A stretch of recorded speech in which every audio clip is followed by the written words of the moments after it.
Folks, Black Star Network is here. hold no punches. I'm real revolutionary right now. Support this man, Black media. He makes sure that our stories are told. Thank you for being the voice of Black America, Roland. Stay black. I love y'all. All momentum we have now, we have to keep this going. The video looks phenomenal. See, there's a difference between Black Star Network and Black-owned media and something like CNN. You can't be Black-owned media and be scared. It's time to be smart. Bring your eyeballs home. You dig?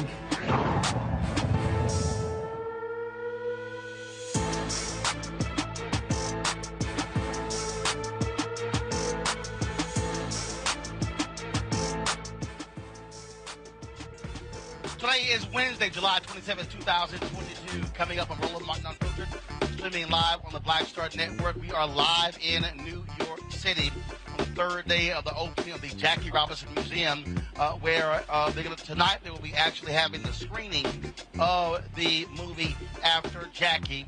And there was a celebrity Q&A after that. We'll be broadcasting that live for you. Also on today's show, the United States proposes a prisoner swap to get Brittney Griner back home. We'll tell you about that, give you those details.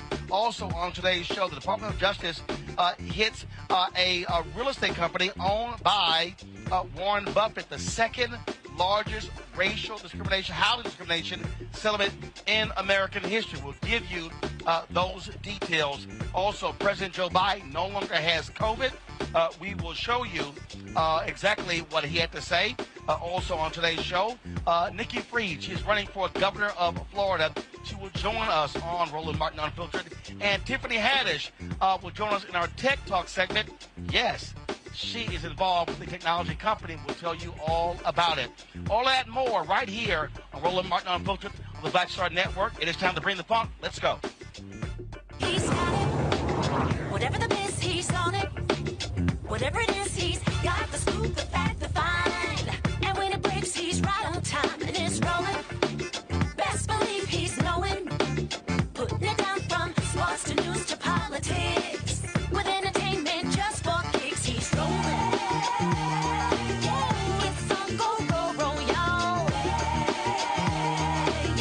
It's Roland Martin, rolling with Roland now. He's funk, he's fresh, he's real, the best, you know he's Roland Martin now.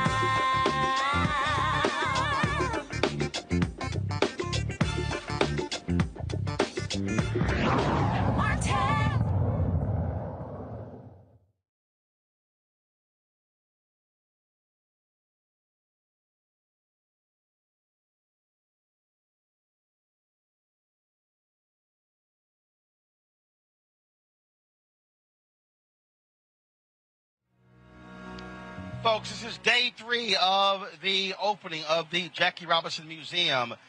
Tonight, they are showing the movie After Jackie. And so we are here to broadcast this. Today, there was a block party where they had children, others who were going through the museum for the first time.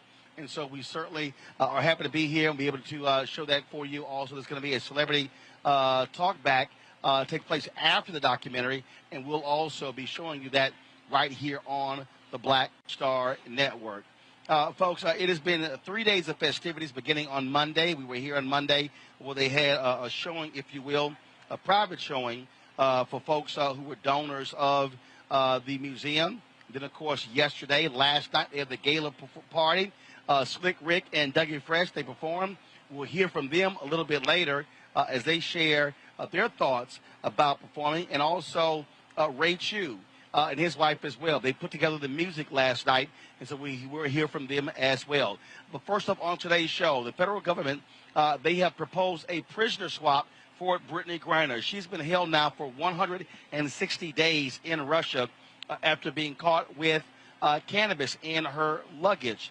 And so what is being proposed right now, folks, is actually a prisoner swap. And the prisoner swap was an arms dealer who is being held in the United States. Actually, there are a couple of people who are being held there. First of all, in Russia, and so they have been negotiating for quite some time. Now, remember, Brittney Griner, she pled guilty to the charges of bringing the items in. She has testified saying she was not aware of what was actually going on. Here's Secretary of State Anthony Blnken talking about this negotiation. In the coming days, I expect to speak with Russian Foreign Minister Lavrov for the first time since the war began. I plan to raise an issue that's a top priority for us: the release of Americans Paul Whelan and Brittany Griner, who've been wrongfully detained and must be allowed to come home. We put a substantial proposal on the table weeks ago to facilitate their release. Our governments have communicated repeatedly and directly on that proposal. And I'll use the conversation to follow up personally and, I hope, move us toward a resolution. As I said, Griner testified earlier today at her possession trial, and she said that an interpreter translated only a fraction of what she said during questioning when she was detained at Moscow's airport in February. She said officials told her to sign documents without explaining what they were. She also said no one explained her rights nor gave her access to a lawyer. Again, as I said, she has pled guilty to those charges, and people and folks have said that hopefully they believe that is going to pave the way for her to be released. My panel today, Robert Patillo, Executive Director of the Rainbow Push Coalition, Peachtree Street Projects, Monique Presley, legal analyst and host of Make It Make Sense with Monique Presley, Dr. Jason Nichols, Senior Lecturer, African American Studies Department, University of Maryland, College Park. Monique, there have been a number of people, a number of black women and others who have been making the point that more pressure needs to be applied to get Brittney Griner released. This proposed prisoner swap was what many people said was we were eventually going to get to. And so if this is successful, Brittney Griner may very well be on her way home soon.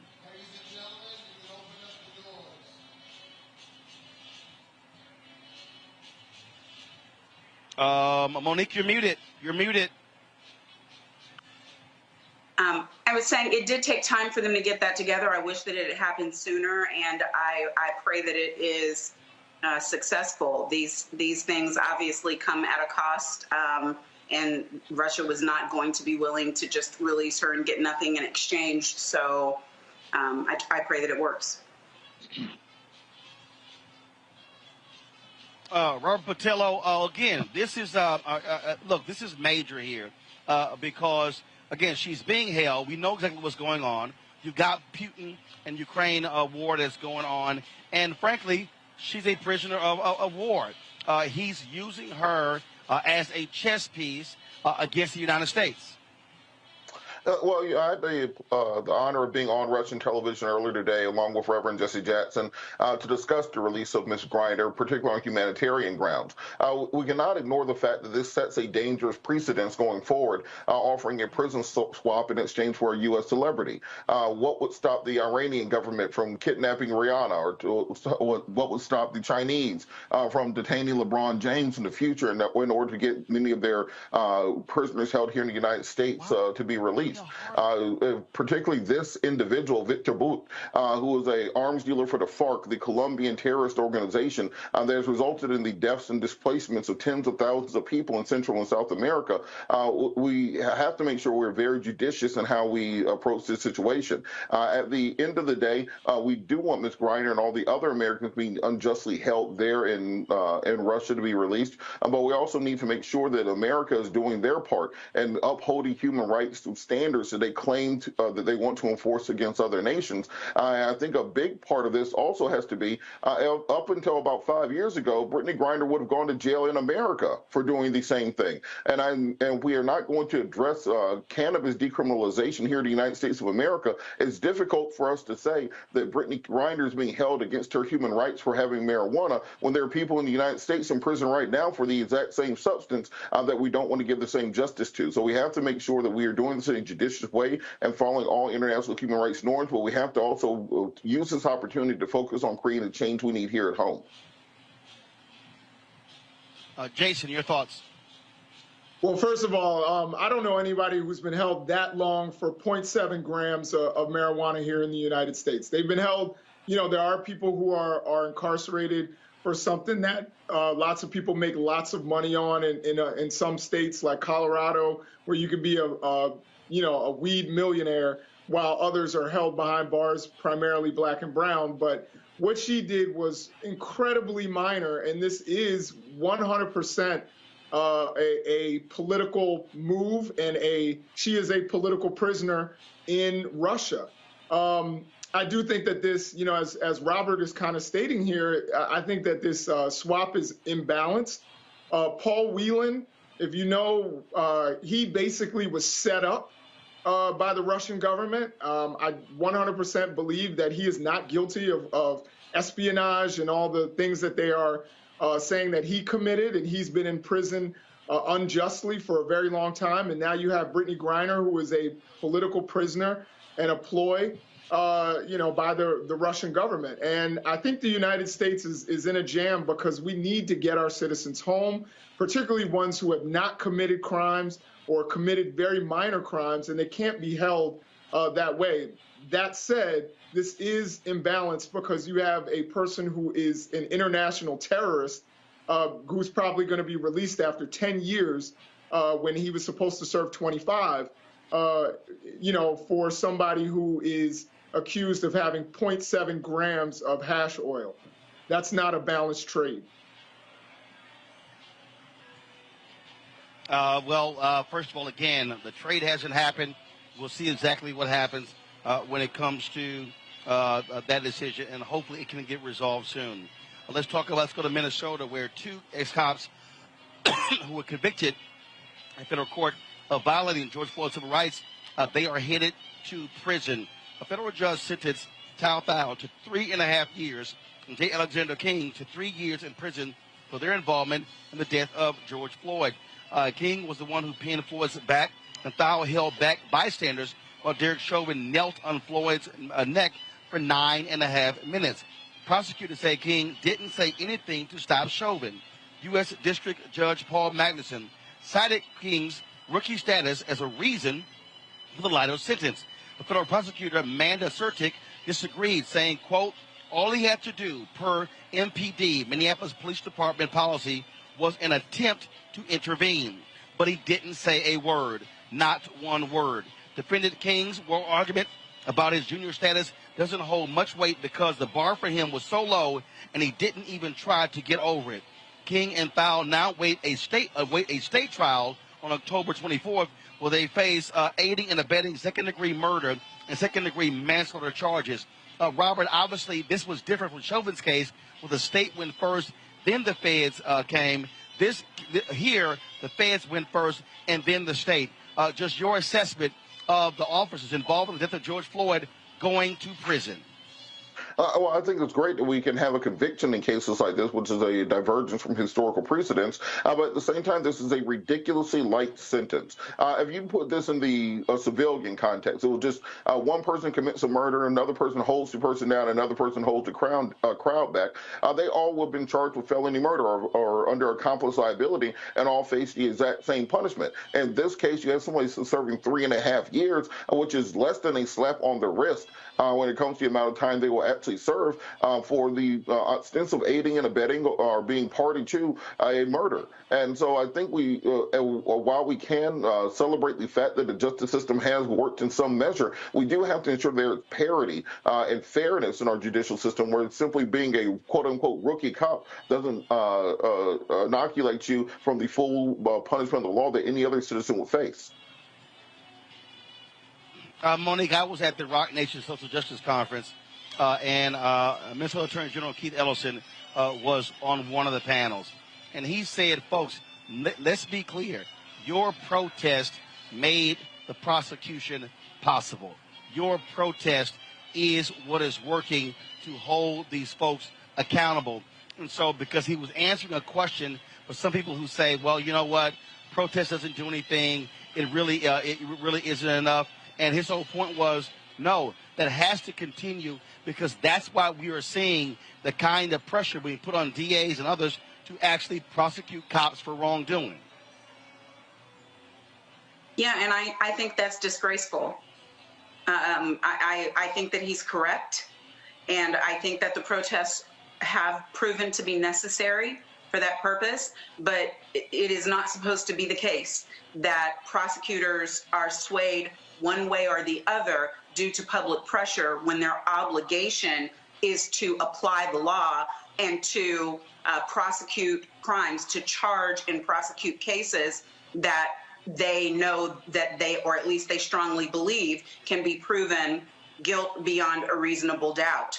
And the fact that it's necessary for millions to take to streets all over the world to get sworn, oath-taking government officials to do their constitutional duty is a disgrace.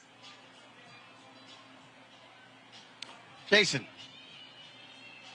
Yeah, I honestly just want to echo what Monique said. I think that it's terrifying that one way or the other that public pressure can lead to indictments. I think that's a slippery slope.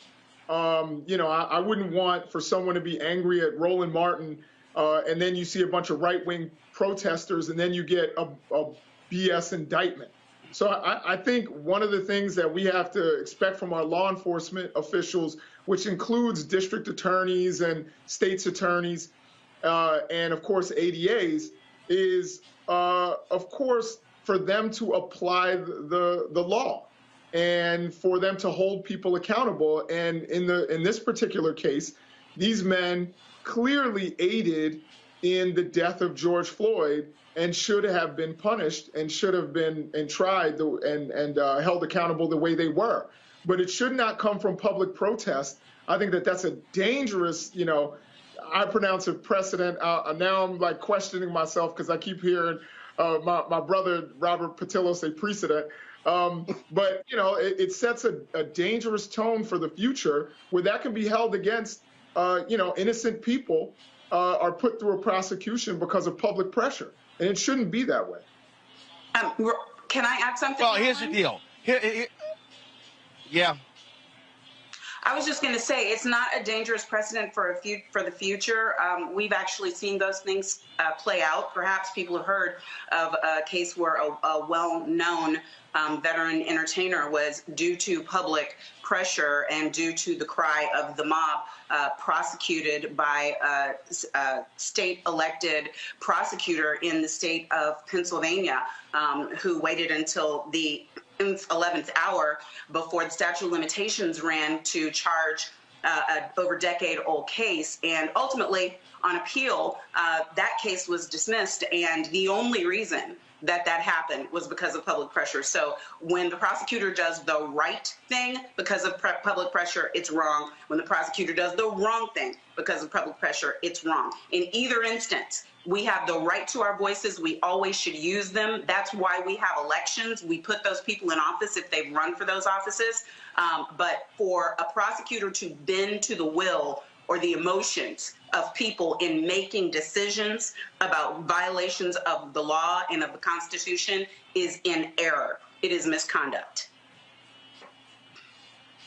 Well, look, I understand the point that Keith Ellison was making, and what he was trying to say to people is that taking to the streets protest does indeed matter because it's about holding people accountable. And the bottom line is this here. It's not like we've actually seen a plethora of DAs doing the right thing by prosecuting people. So I understand his point, and I agree with it 100%. Got to go to a break. We come back. We'll talk with Nikki Fried. She's running for governor of Florida. The question is this here. Can Democrats in Florida get their act together? That used to be a blue state. Then it was a purple state. Florida is now a red state. Can she be the Democratic nominee to beat Ron DeSantis and all the money that he has raised as the incumbent governor? That is next on Roland Martin Unfiltered, broadcasting live from the Jackie Robinson Museum grand opening week right here on the Black Star Network.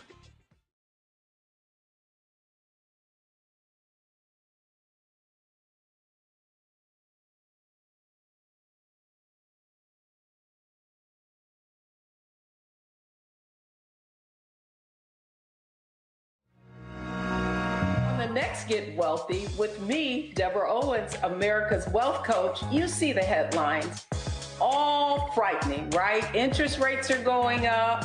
The recession is on the way. The stock market is up and down. But you know what they say, scared money don't make money. That's why I'm excited on our Next Get Wealthy to have a conversation with someone who has written a new book, Fearless Finances, and she's going to share exactly what you need to do to secure your bag regardless of the ups and downs of the economy or the stock market. Oftentimes you can start with as little as $5. That's right here, only on Get Wealthy on Black Star Network. Pull up a chair, take your seat. The Black Tape with me, Dr. Greg Carr, here on the Black Star Network.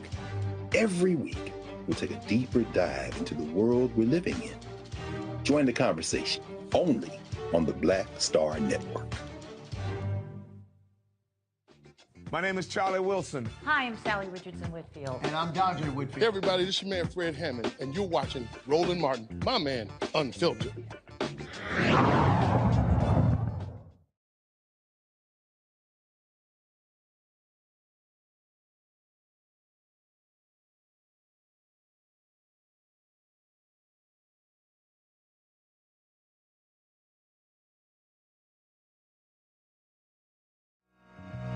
Primary, folks, will not happen until August 23rd. And there are 4 Democratic nominees for governor who want to be the one to run against incumbent Governor Ron DeSantis. Those 4 candidates are Congressman Charlie Crist, former governor of Florida, Cadence Daniel, Robert Willis, as well as the Agriculture Commissioner of the state, Nikki Fried. Nikki joins us right now on Roland Martin Unfiltered. Glad to have you on the show, Nikki.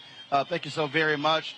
First and foremost, Ron DeSantis has raised a significant amount of money. He is a darling of the MAGA crowd. He already has his eyes set on the running for president in 2024, but he wants to do so as the governor of Florida. How are you and others going to stop him from winning another term? First of all, Roland, it is such an honor to be on with you tonight. You are a legend, but you already know that. Look, here's the deal. You know, Ron has been flying so close to the sun.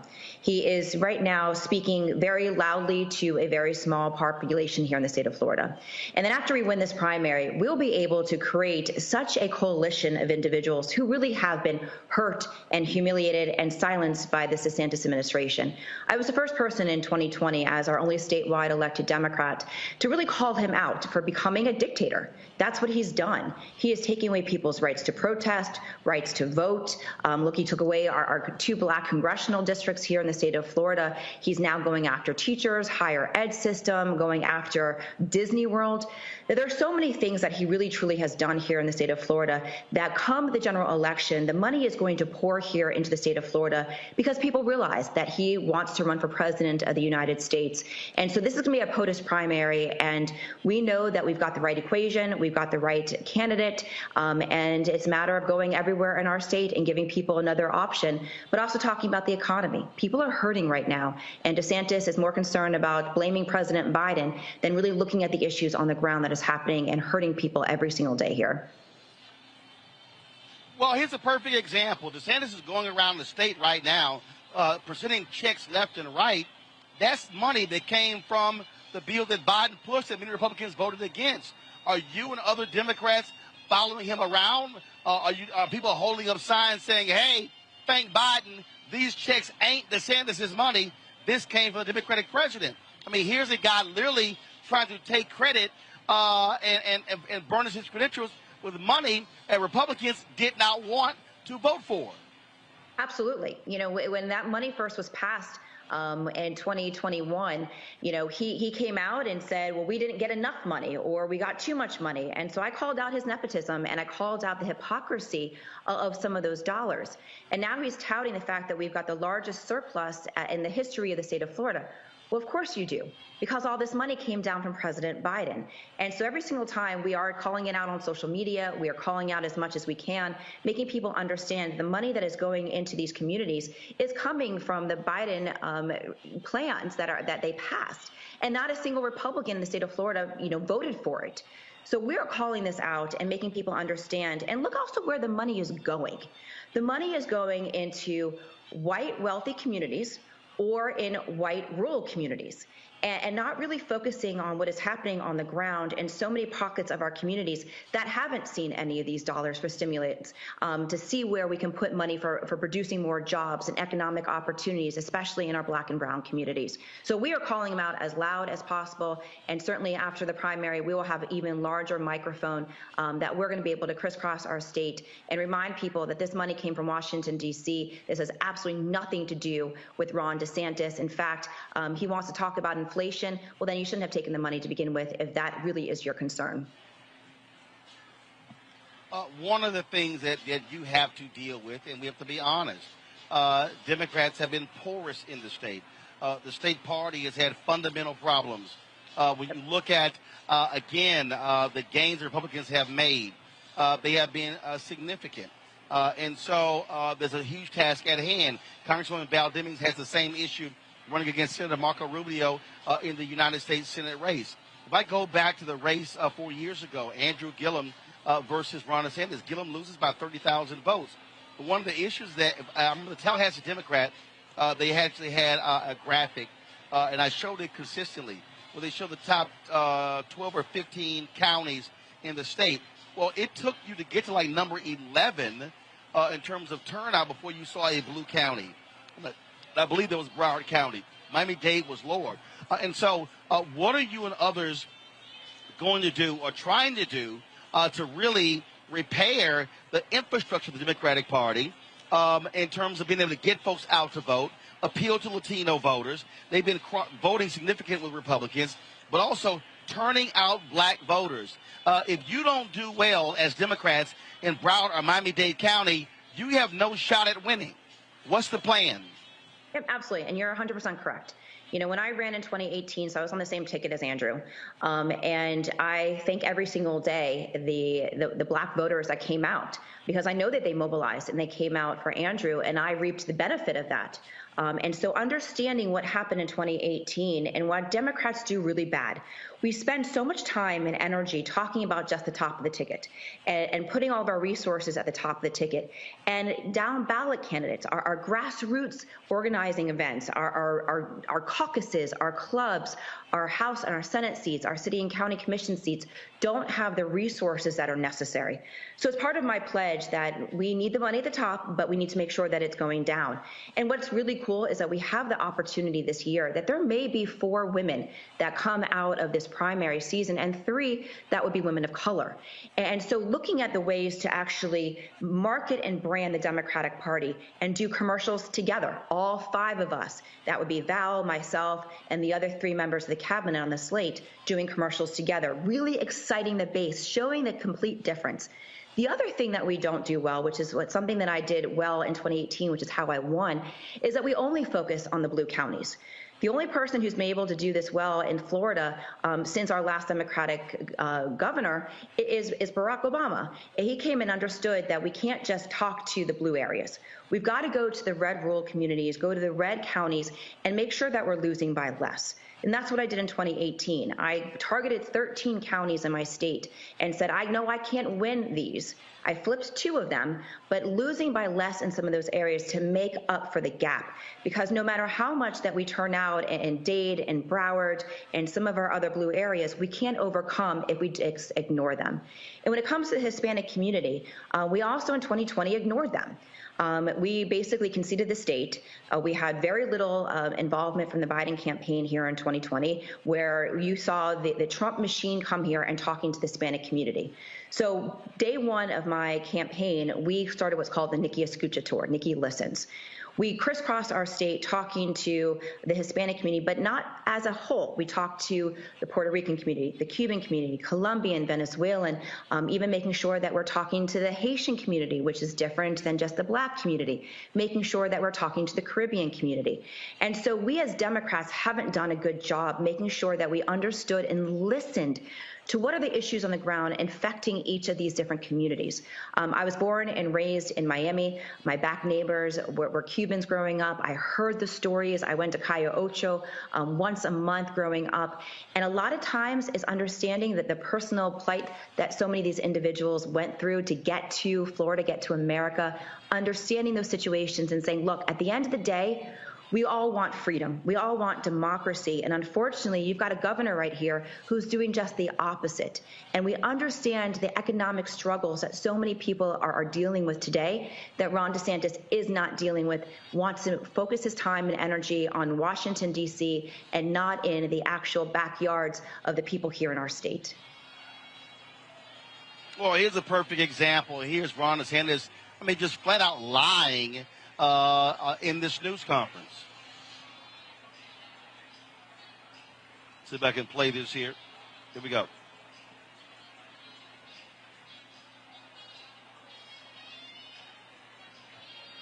All right, so for some reason we're not playing it, but basically DeSantis is out here talking about how school workers are telling kids, oh, you have the option, to change your gender. He's throwing these things out. We saw him attack the black congressional district. We saw what happened with Disney as well. This guy has lied. He lied about critical race theory being in math books. And I think, so are people literally calling him on his lies? Yes. We're doing that every single day. And what is great is the fact that, as our only statewide elected Democrat, I have been in the trenches. I have been fighting him for the last 3.5 years. And so now as I travel the state and talking to other electeds, other candidates, I make sure that we stay very on focus and on point, because we as Democrats get this tendency to throw everything out there and hope that something sticks. We've got to be very message focused. Got to make sure that we call him out on the lies, on what he's doing. We had Nazis that were protesting in Tampa over this weekend, right outside of where he was giving a speech, showing and holding Nazi flags, holding pictures of him and praising Ron DeSantis. I went out there on Sunday at the exact same spot, asking Ron DeSantis to denounce Nazis. This should be basic 101 for any American here, and especially an individual who leads a state of 22 million people, the most diverse state in the nation with the third largest Jewish population. And so it's going to take all of us this courage to stand up and speak loudly on these issues. And we are saying these things. And of course, unfortunately, the national media, wants to just anoint him as the next heir apparent to Trump and doesn't realize that we need help here on the ground, that we can beat him and we will beat him. He only won by 33,000 votes. This is a state that less than 1% margins are the decisions between winners and losers. I flipped a seat by almost 1 million votes, 20 points in 2018, to be the first female to ever been elected Commissioner of Agriculture here in the state and here in the Southeast. And so we are going to have Democrats stay very laser focused, calling this out, but also not falling for his traps, because that's what he also likes to do. He likes to throw out these things that he knows polls well, not only on his base, but even on some of the moderates in our state. We as Democrats can't focus on falling for his traps. We need to make sure that we are message disciplined. We're talking about the economy, and we're calling out his lies. Even this weekend, last weekend, he said that, again, math books had woke in them. And so that's why they had to be taken off the shelves.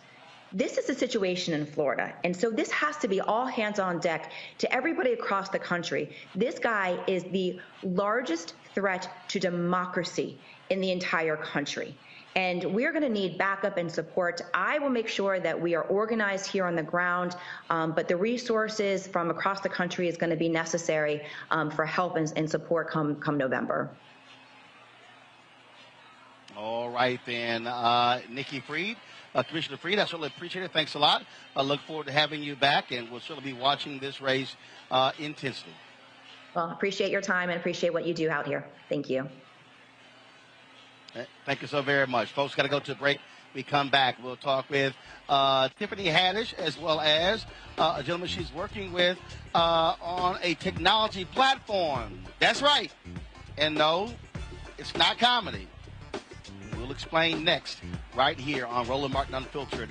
Broadcasting live from the opening of the Jackie Robinson Museum in New York City, right here on the Black Star Network. Don't forget, download the Black Star Network app.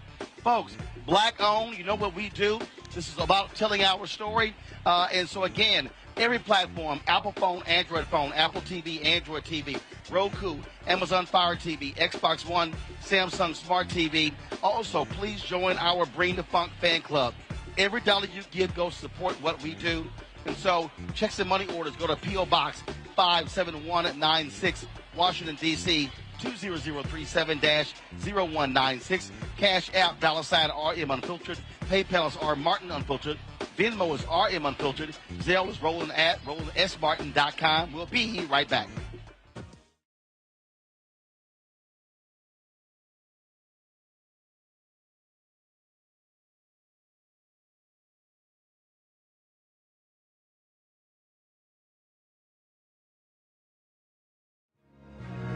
Next Get Wealthy with me, Deborah Owens, America's Wealth Coach. You see the headlines.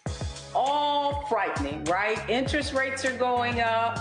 The recession is on the way. The stock market is up and down. But you know what they say. Scared money don't make money. That's why I'm excited on our Next Get Wealthy to have a conversation with someone who has written a new book, Fearless Finances, and she's going to share exactly what you need to do to secure your bag regardless of the ups and downs of the economy or the stock market. Oftentimes you can start with as little as $5. That's right here, only on Get Wealthy on Black Star Network. I'm Deion Cole, and you're watching Roland Martin Unfiltered. Stay woke.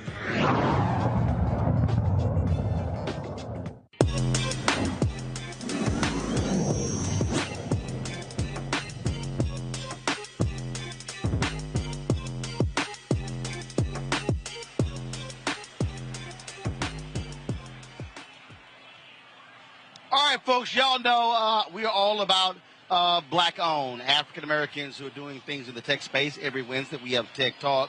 And so my next guests are two folks who have come up with a concept that, you know what, maybe you're tired of Zoom or you're tired of Microsoft Teams or Google Meets or any of the other platforms out there. It's called Bizio, B-I-Z-I-O. Comedian Tiffany Haddish, she has teamed up with Richard Thompson, founder of Digital Air Technology and Analytics, to create this platform. Richard joins us from New York. Tiffany is out in L.A. Glad to have both of you on the show. And so, Tiffany, you're on the show. Yeah, I'm on the show now. I need it. Y'all, so Tiffany's on stage. Tiffany's on stage at the Superdome at Essence Festival. And so she's on stage with Kenny Burns. Kenny's like, "What's up, Roland?" Shout from the stage. Tiffany go, "Hey, Roland, you ain't called me back." I was like, Lord, look at her showing herself. But it was an email, wasn't a call. But it's all right. Except when you called me at my girls' trip. I never got that call. But it's all right. Glad to have you here. Let's talk about this Bizio. What do you mean you never got that call? You know, you remember, your publicists know. I'll tell you about it later. Okay, so let's talk about this Bizio. First of all, Tiffany, where did this come from in terms of you and Richard? How did y'all come together to work on this concept? Well, I had been talking to a few of my friends about, how I'm going to invest my money in technology that's owned by Black people. Straight up, I feel like, every time I am asked to invest in something technology-wise, and I love technology. I'm a big tech head. So, and every time it's like never developed by us, never really for us, never, it's like, oh, if we do this, it's going to make them rich, but how does that feed us? Like, I'm so much about like, how do I contribute to my community? Yeah, great. I'm making people laugh. I'm, doing this. I'm opening a grocery store, but how can I really contribute and be effective in making small Black businesses grow, making them big Black businesses, and also just making it where we can communicate with each other and we're keeping the dollar circulating in our community as opposed to it going outside. You're absolutely right. That's one of the reasons why I invested in Isaac Hayes' fan base, because, again, we are very great, Richard, at making other people rich. Black people, we're early adopters. We download apps. We're very involved. Yet when it's black owned, folks are like, I don't quite know. And I'm like, yo, what the hell? Have the same energy as you have for some other folks. And so, Richard, how long were you working on this idea? How long were you working on this idea? How long has it been around? Okay, thank you. Well, Mr. Martin, I want to thank you first. It is an honor being on your show, get a chance to meet you. Like you've been in one of the major journalists that's been putting our African community in the place where it should be. Myself, I've been developing enterprise technology for over 25 years. Been building up most of the communication systems for Barclays Capital, BlackRock. I used to run front office New York derivatives for Barclays and front office trading for BlackRock. And one of the things that always got to me is that it was very little recruitment of African Americans to the front office space, where dollars are really made at. And if you also look in enterprise technologies like Microsoft, IBM, Google, when it comes to the recruitment of our community, is very little. It's less than 3%. So those things bother me very much. I left in 2011 to actually go after how do we actually move the needle. And that was creating the enterprise technology company so we can actually have a competitive space of a Microsoft, of a Google, of an Apple, not just apps. No, let's get to the core of it, and then also get to the core of how do we put ourselves in capital markets. I got a chance to meet Tiffany through a very good friend of mine. His name is Jimmy Martinez, Jimmy Marr. We had wanted a voice that was true, someone that is actually committed to the cause of helping our community.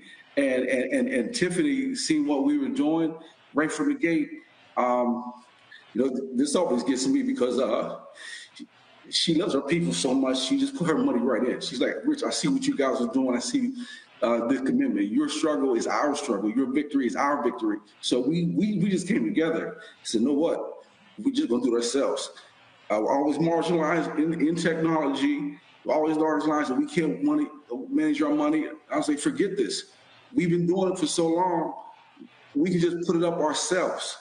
We look like a Google. It's just not the Zoom. But if you go into, we got drives, right? We got mail coming along, but we also have a Salesforce type CRM, QuickBooks, everything that we need to back office things that run our communities. And then we got our own trading systems that we're using that right now is being activated on the continent of Africa. We connected Ghana and Kenya to make trades there. And we've done it just with us, right? Because it had to be done. A real Black Wall Street. Hello. We aren't just making apps. The infrastructure that moves. So first of all, where can I access it? That's first. Is it in an app? Is it desktop based? Is it pad based? So where can I access it right now? So right now you can just go to the Bizio.com, and that's the interest way for the portal. And the apps we will be releasing in the App Store right now. They're just waiting for it to be approval in a few more days, and you'll see the Bizio Meet. What you're on right now will be an actual app. So this is it. So this is it right here, guys. Show my iPad. So is Bizio.com? Yeah, THE. Put in the Bizio first. THE, thebizio.com. See, there you go. So again, for the folks out there, so I want people who are watching, when we remember our Tech Talk segment, I want them also downloading and looking at it while we're doing it as well. And so Tiffany, he said there are several things that it does, so it's not just one thing. And so that's also pretty cool because it allows you to tap into different lanes of people as opposed to just sort of one thing. Yes. Yeah, it's a place where small Black businesses can keep their, not even big businesses, but you can do QuickBooks, so you can keep accounts of everything that's going on in your business. We also are in a couple of schools too, right, Rich? We're in HBCU. Sure. We're in, so my dream is that we're able to communicate and let each other know what's going on in the community and not have it be, manipulated through the voice of somebody that's not like us. You know what I'm saying? As someone in the entertainment business, I love to be able to talk directly to my fans and not have it be censored or, they exaggerate or put stuff on it that's not true. You know, when it comes to our health, our finances, the way that we do things in the world, like I noticed they're able to control their media and communicate the way they want to with each other, but we are not always able to do that. That's why I love you, like, because you have your platform and you talk to us, right? Yes. And we're sharing information with each other, and I think that's so important. So not only can you do like your own, you know, accounting on here, but we can have our own. This is our Zoom, okay? This Bizio meets is our thing, so it's not being, you know, monitored by them. And then you have your own. We have a whole, like, you know, board where you can click in and see what's going on in the community, what's going on over here, what's going on in Africa, and all of that. Where we're communicating with each other, so the diaspora will be connected. Yes. Wow, absolutely. So as I'm scrolling through here, you know, and looking at the options, it definitely provides all of that. I'm going to bring my panel in for questions. Let me first start. Jason, you're a professor at the University of Maryland. You get the first question for Tiffany and Richard regarding the Bizio, Bizio.com. Jason.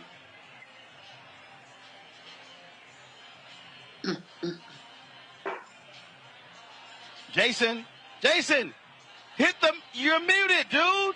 Oh, I'm sorry. Let me start. Lord have mercy.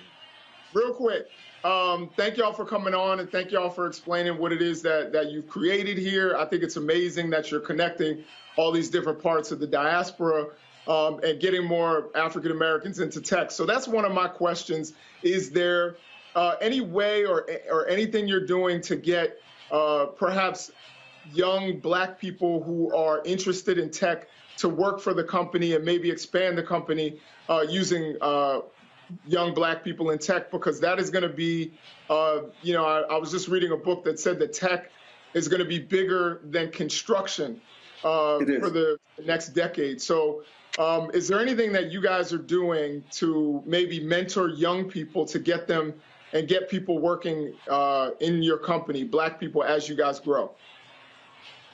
Yes. Oh, like Tiffany, do you want me to answer that? Go ahead, Rich. Take it away.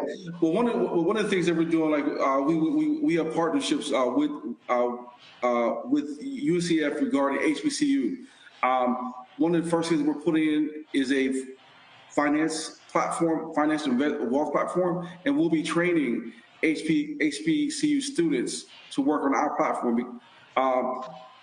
Because like being in the front office, especially in that space, we don't get access to Bloomberg. It's very expensive, right? So to be able to bring that data and access to wealth and how wealth is managed and be able to create, you know, quants for myself, that's part of my background also.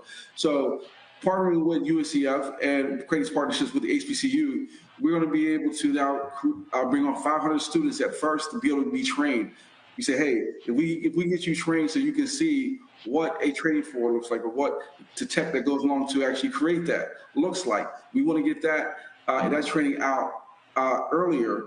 And then we'll have the Haddish report. Forget the Bloomberg report. There we go, baby.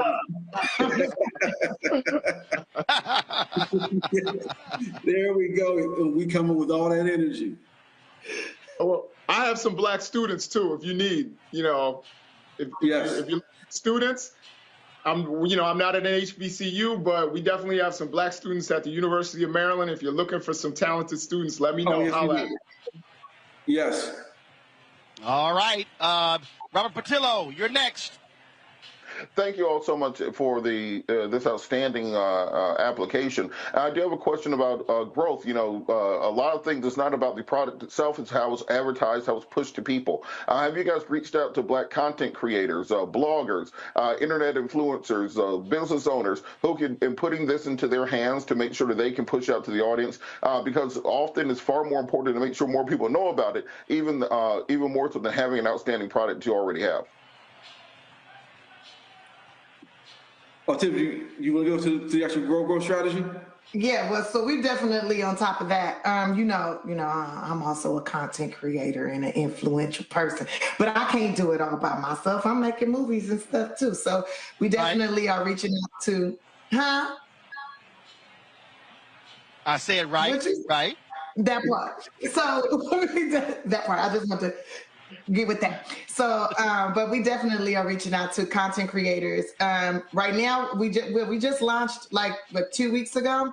So it's a slow rollout process because we want to make sure that it works. Like for me, it's like anything that I put out into the market, I want to make sure that it's 100% efficient.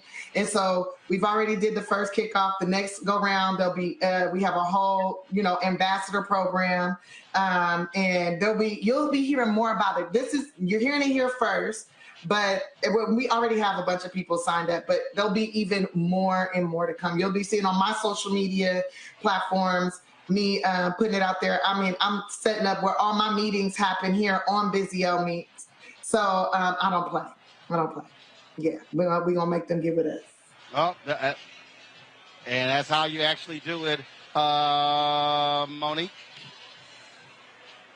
Yeah, I first of all, Howard University is right down the street. I just want to clarify that for that University of Maryland offer. HU, just let me just off the jump say that, and then I'm really thankful that you all are doing this, but I am just extra proud to be a Black woman right now. They always were trying to marginalize and put us in boxes, and only, even if it's a great box, they want us to just be in the one. So thank you, Tiffany, for this, because even in the doing of it, you're setting examples for daughters like mine, that we don't have to be compartmentalized and we can't be kept in one space. And as we branch out, we can branch out in ways that help our community. So thank you. Best believe. Let me tell you something. My business manager was getting on me because she's like, you putting how much money into this? You know, you could go on vacations. You need to move out of South Central LA and move into the Hollywood Hills, Beverly Hills. And I'm like, I'd rather stay in South Central LA, invest my money in companies that I believe in that are owned by us, and watch them grow and see South Central LA turn into Beverly Hills. That's right. See my community transform into something amazing. And like, I could be like really like stingy, so go buy me like all designer clothes, which I've been doing kind of, but they've been giving them to me because I talks about it. But also like, I could be having me a Bugatti and all that. But instead, I decided to build a platform that's going to build us up. I'd rather put my money in my people than put all my money in me. I put a lot of it in me too, but you know what I'm saying. Amen. But the thing there, but the thing there, Richard, what Tiffany just said is that, and I need all these Black folks right now who are watching us on the Black Star Network, who are watching us on Facebook, on YouTube. Also, y'all on YouTube, stop freeloading. Hit the damn like button. We should be at 1,000 by now. But here's the whole deal. Black folks spend too much time flossing. Ross Perot, way too much, who passed away. Ross Perot was worth $3 to $4 billion. Ross Perot, remember that ran for president? He drove a minivan. Mm-hmm. Warren Buffett got like damn near $100 billion. He drives like a truck.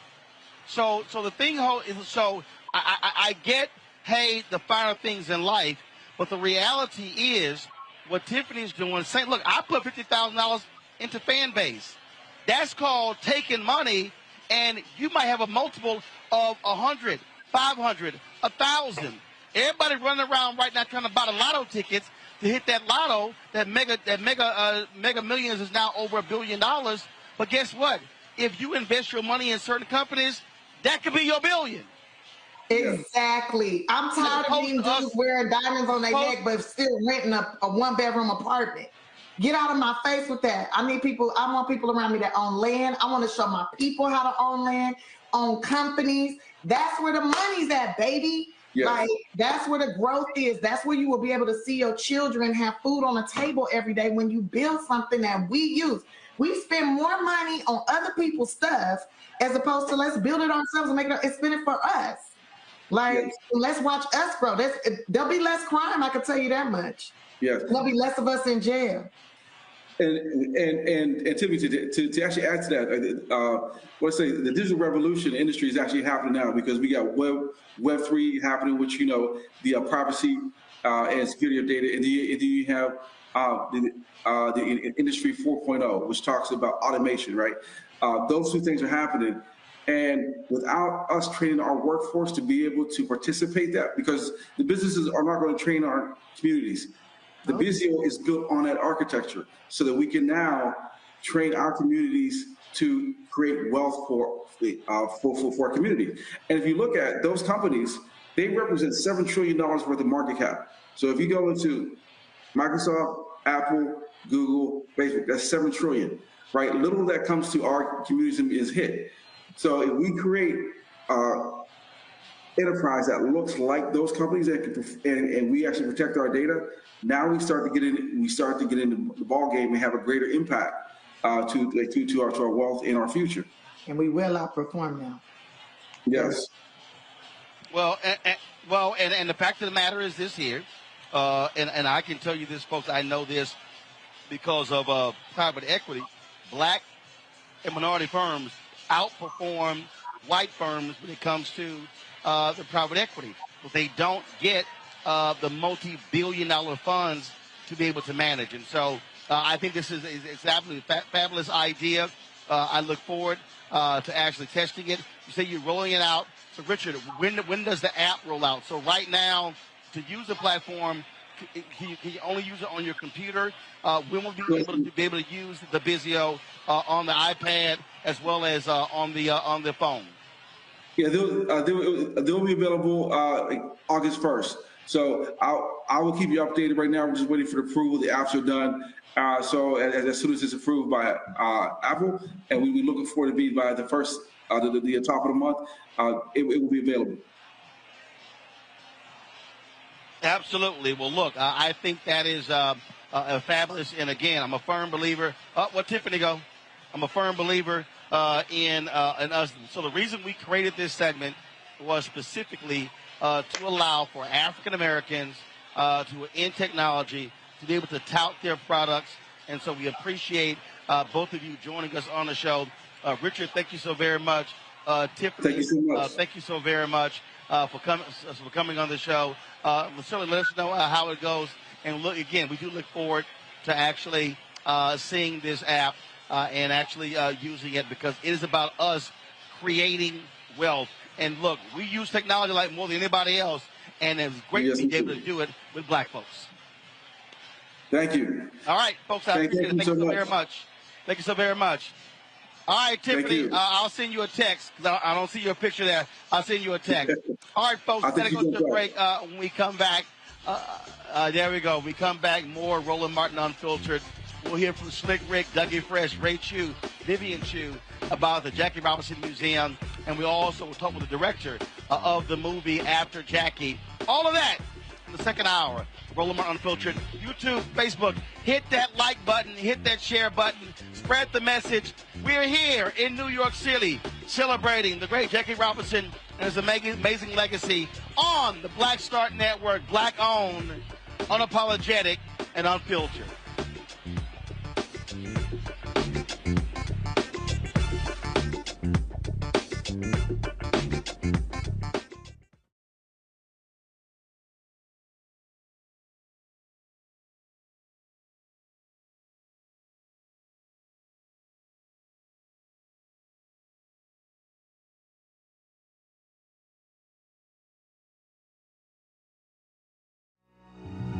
Sexy to me is the exact same feeling as running water, ever flowing. Water always finds a way to get through. And so when you know that you're sexy, there are no questions about it. It is an ever-flowing emotion. It is an ever-flowing feeling. When you question it, though, you stop the water. I struggle with this a lot, mainly because I've been told what sexy should look like, what it should feel like. As a model who did Sports Illustrated, you're told that this is what sells sexy, but then you travel the world and what's sexy to one person is not sexy to another person. I'm more of a mindfuck kind of person. How can you stimulate the brain? To me, that's sexy.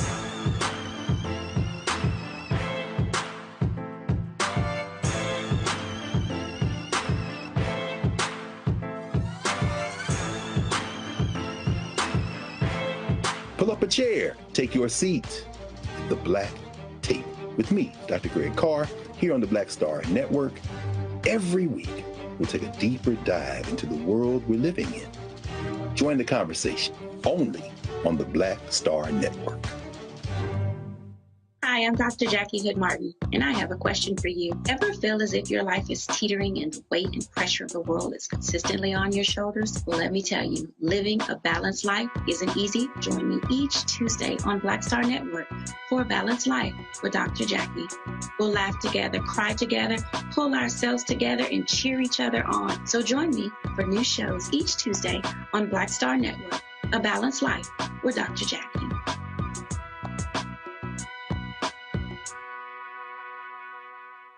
Hi, I'm Amber Stevens-West from The Carmichael Show. Hi, my name is LaToya Luckett, and you're watching Roland Martin Unfiltered.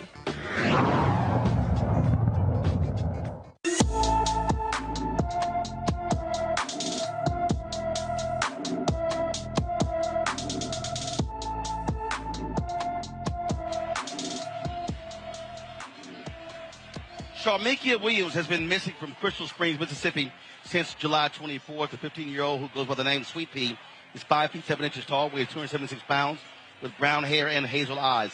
She may be in need of medical attention. Anyone with information about Sharmikia Williams should call the Copiah County, Mississippi Sheriff's Office at 601-892-2023, 601-892-2023. Some good news about a black and missing reported on the other day. Marshall Grant Griffin, he was found yesterday. We got an email from Grant's father who told us his son was found and is safe. So we are certainly glad to hear that. Folks, in North Carolina, thousands of felons in North Carolina are getting their voting rights restored. Starting today, the Board of Elections will allow anyone not currently in jail or on parole to register to vote. In March, a panel of judges struck down an old North Carolina law preventing anyone from registering until the end of their sentence. The judges said the law discriminates explicitly against black folks. This is a perfect example. I keep saying it, Monique, why voting matters and why you need to have people need to be supporting civil rights lawyers who are out there fighting the good fight, because them battling these type of laws has now created the opportunity for folks to be able to vote in North Carolina who were formerly incarcerated.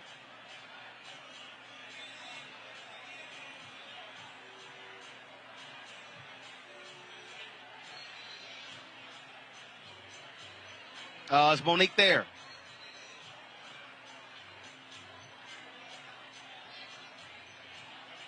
Okay, Monique can't hear me. What's the deal, y'all?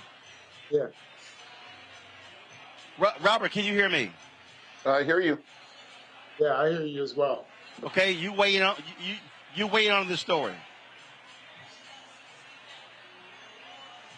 So yeah, I think that's absolutely correct. That the public pressure, the things that we can do as a community can actually affect change. And I can hear you, but not the show.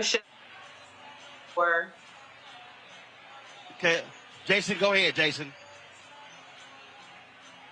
And this is the kind of thing that can sway elections. This is one of the reasons why we have voter suppression, trying to keep people, people who may have had a felony record, keeping them from voting. This is what swayed elections for generations in the state of Florida that we were just mentioning, was that if you had a felony record, you were disenfranchised.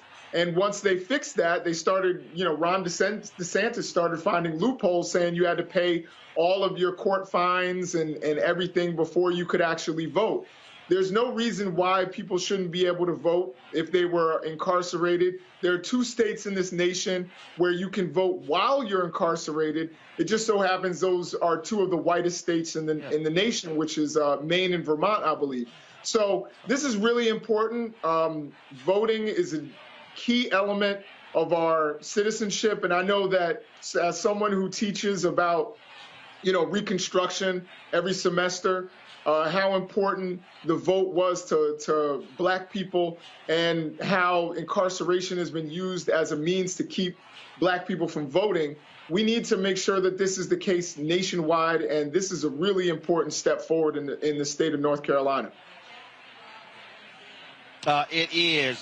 This next story, Warren Buffett's mortgage company, they have reached a historic $24 million settlement with the Department of Justice dealing with the issue of redlining. Triton Mortgage Company is accused of discriminating against potential black and Latino homebuyers in Philadelphia, New Jersey, and Delaware from 2015 to 2019. Employees did not approve loans to black prospects and called certain neighborhoods ghettos. The company is setting aside $20 million in loans for underserved communities and hiring minority loan officers. The company stopped writing mortgages in 2020. Despite the settlement, the company denies the allegations and insists it does not discriminate against home buyers of color. Well, we know that's bullshit, Robert and Monique, because you don't pay $24 million just for the hell of it. Absolutely. And Roland, just kind of going back to the last story, just very quickly, I think people need to understand that felony disenfranchisement is unconstitutional. It's one of the last remaining vestiges of Jim Crow that we seem to have just accepted into society, but it's based upon a misreading and misapplication of the 15th Amendment that Jim Crow era judges kind of read into the judicial record and that we go with right now. The amendment says prosecution or participation in or conviction of a crime or insurrection. It was meant to stop people who participated in the Civil War as insurrectionists from being able to vote, and now 150 years later is being used to stop African Americans from being able to vote. So we need to challenge that judicially, and I think state legislatures need to keep that in mind when repealing the felony disenfranchisement laws, that they are indeed Jim Crow era laws meant to stop African Americans from voting. And then secondarily on this redlining case, let's remember something, that the Supreme Court next term will be taking up what's called the Interstate Commerce Clause. The Interstate Commerce Clause was that expansion of federal rights that allowed the federal government to intercede in state level or individualized conduct if they had any indicia or any touching of interstate commerce. And some, that means that the only reason the federal government can enforce redlining and other civil rights standards against individual businesses is because of the Interstate Commerce Clause. What we have seen from this court right now is this 6-3 majority is willing to overturn any precedents, and so we cannot simply get distracted by some of the more media-driven stories. Once that Interstate Commerce Clause is gone, which may be next term, and which I think we need to be starting to plan for and fight against now, then all bets will be off. We'll be down to every single state being for themselves. That's a dangerous place to be at constitutionally. Monique, this is another example of the great work that Christian Clark is doing, leading the Civil Rights Division of the Department of Justice. And I will hope the White House is paying attention. They should be touting these wins in this civil rights DOJ. Yes, this is another great piece of work that they're doing, and they are, putting out the press releases, the talking points about all of these things that are happening. And so I think, it would be great for everybody to be doing what you're doing, which is covering it and pushing it out there so that as many people as possible can know about this work that is happening, because there really is only so much tooting of the own horn that the Civil Rights Division of the Department of Justice can do without it kind of crossing the lines into self-aggrandizement, which is frowned upon in government spaces for government lawyers who, as I said before, are supposed to be beholden to the Constitution of the United States. But it's up to us to take the things that they're doing, and anytime somebody says, this administration ain't done nothing for black people, we should have a for real black card with those things listed, and including some great things that I think will be coming down the pipe very soon, like tomorrow. All right, folks, hold tight 1 second. When we come back, we'll talk more about the opening of the Jackie Robinson Museum. A little bit later, they're going to be showing the movie after Jackie. We're going to talk with the director in just a second. We'll also hear from Slick Rick, from Dougie Fresh, Vivian Chu, Ray Chu. They performed last night here, and we'll have that for you. You're watching Roland Martin Unfiltered, the Black Star Network. Back in a moment.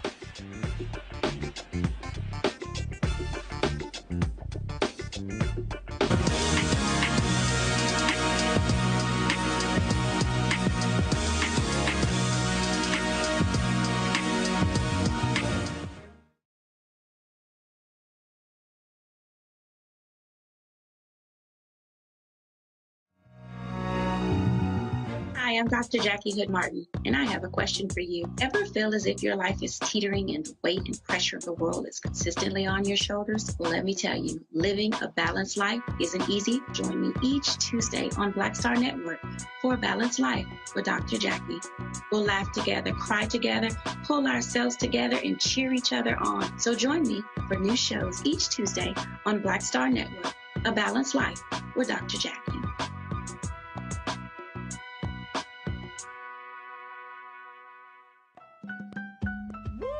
We're all impacted by the culture, whether we know it or not. From politics to music and entertainment, it's a huge part of our lives, and we're going to talk about it every day right here on The Culture with me, Faraji Muhammad, only on the Black Star Network. Hey everybody, it's your girl Lunel. So what's up? This is your boy Earthquake. Hi, I'm Chaley Rose, and you're watching Roland Martin Unfiltered.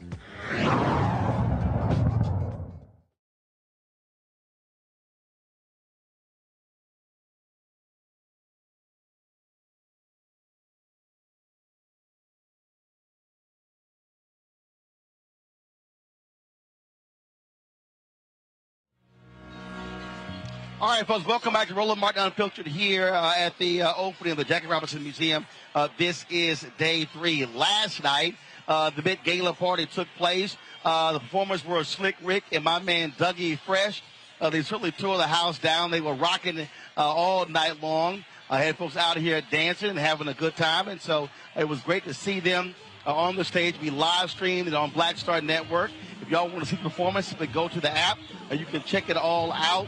After the performance, I caught up with both of them as well as music directors, Ray Chu and his wife Vivian, when they talked about just what it meant for them to be involved in this historic opening of the Jackie Robinson Museum.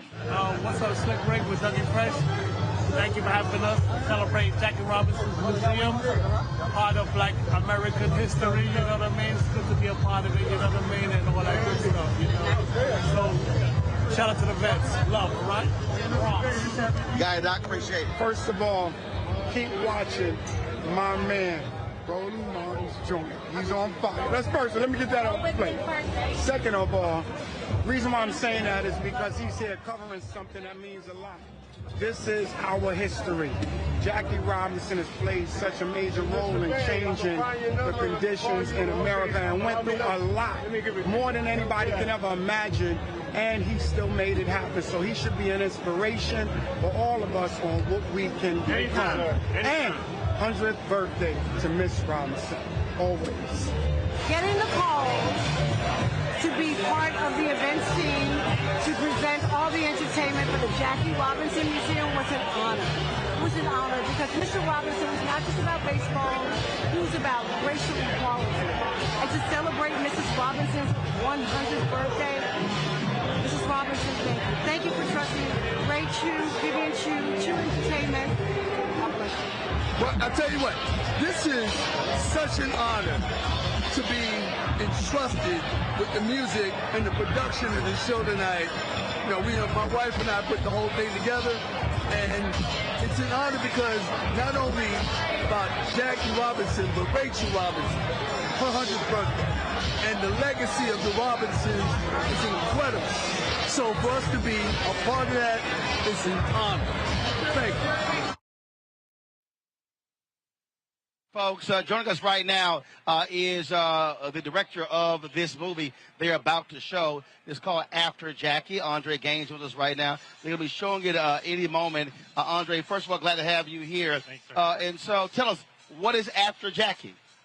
So After Jackie is about all the players that came after Jackie Robinson. So we sort of know life and history of the United States before Jackie Robinson, but there's a whole history that really came after Jackie Robinson, especially in the game of baseball, that doesn't get a lot of credit, including Jackie himself being the civil rights leader. A lot of people don't realize that he was marching with Dr. King, and so this is really the story about his life after baseball, and then also about several of the players that came after him that he was ushering into the game. Now, this movie here aired on the History Network, correct? Yeah, on History Channel. Yeah, so it came out History Channel Juneteenth weekend, and we're screening it here tonight with the opening of the Jackie Robinson Museum. It's been a beautiful event, a special event being able to see Rachel Robinson and the whole family come out yesterday for the grand opening, and it'd be great to see them again tonight for the screening.